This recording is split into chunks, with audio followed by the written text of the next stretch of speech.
آپ کو نفس مسئلہ سے معاملہ ہو تو پھر تو آپ کو ان باتوں پر بھی شرک کا فتویٰ صادر کرنا چاہیے، اس لیے کہ غنی اللہ ہے، اکبر اللہ ہے۔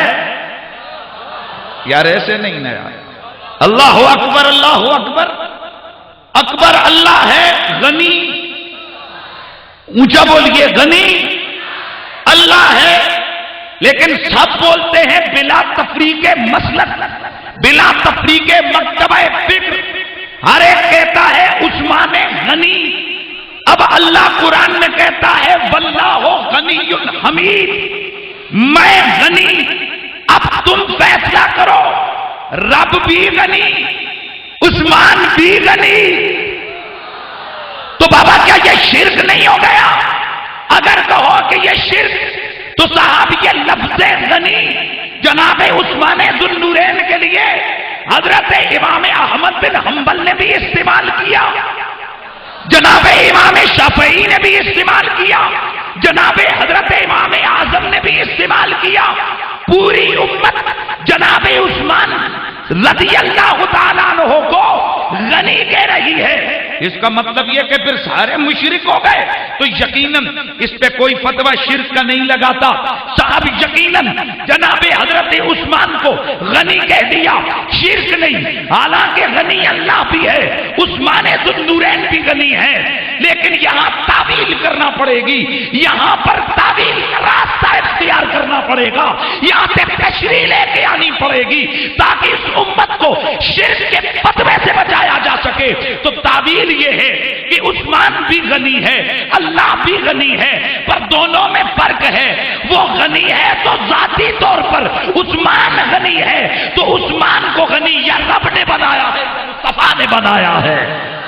تو پھر سن لیجئے، اب غنی کی صفت خدا کی بھی ہے، غنی کی صفت جناب عثمان کی بھی ہے، اس کے باوجود شرک نہیں ہے، کیونکہ فرق ہے، وہ ذاتی ہے، یہ عطائی ہے۔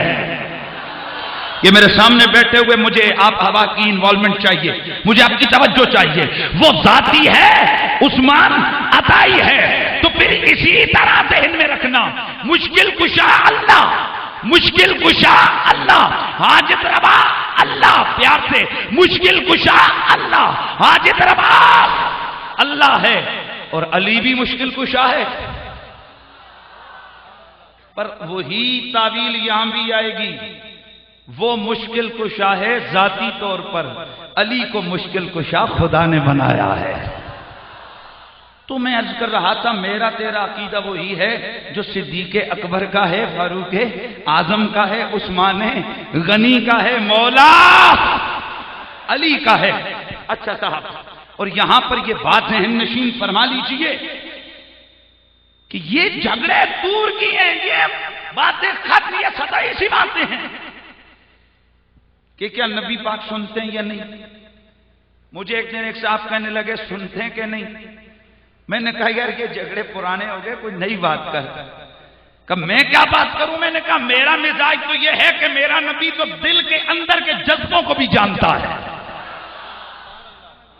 دل کے احساسات و خیالات سے بھی واقف ہے۔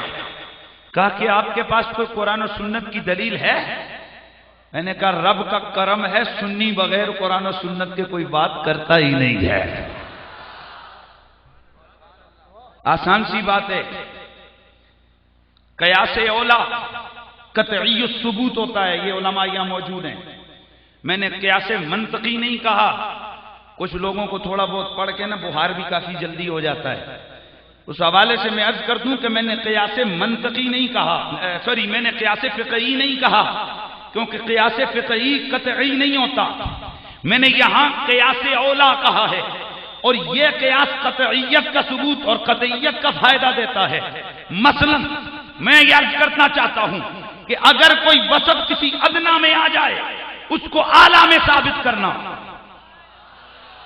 بھائی ایک چھوٹا سا یہ تقیہ ہے، یہ وہ چھوٹا سا 4 سال کا بچہ ہے، وہ اٹھا کر لا رہا ہے، میں کہتا ہوں شکیل صاحب بھیا ذرا یہ اٹھا کے لاؤ، تو وہ کیسے کر کے کہتا ہے قریشی صاحب معذرت کے ساتھ میں نہیں اٹھا سکتا، بتائیے کیا یہ میں مانوں گا؟ بھئی اسٹیج والے مان جائیں گے کیا علماء آپ مان جائیں گے؟ کیا صاحب آپ لوگ مانیں گے؟ کبھی نہیں۔